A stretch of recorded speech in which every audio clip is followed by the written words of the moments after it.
কিসের গন্ধ পাপ? অনেকদিন ধরে কিছু খাই না, পেটে চুরচুর করছে খিদায়। আরে এখানে তো দেখি একটা ছোট্ট পিচ্চি মেয়ে আছে, আজকে ওকে দিয়ে আমি আমার ডিনার সারবো। আরে এটা আমি কোথায় এসে পড়েছি, কিচ্ছু তো চিনতে পারছি না। কেউ কি আছো আমাকে সাহায্য করবে? আরে ওই মেয়েটার কাছে যাই, কি ওকে বুদ্ধু বানিয়ে ওকে ওকে আমি আমার ডিনার বানাবো। তারপর রাক্ষসী বুড়িটা নামতে লাগলো এবং নামার পরে একজন বুড়িমার রূপ দিয়ে ওই মেয়েটার কাছে যেতে লাগলো।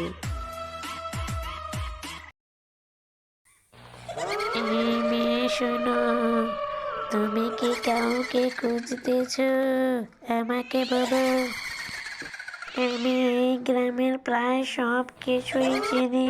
আমাকে বলতে পারো, আমি তোমাকে পৌঁছে দেবো। আসলে আমি আমার দাদু বাড়িতে এসেছিলাম, এখানে ঘুরতে বেরিয়েছি, কিছু চিনতে পারছি না, আপনি আমাকে সাহায্য করুন। সমস্যা নেই, তুমি আমার সাথে এসো, আমি তোমাকে পৌঁছে দিচ্ছি।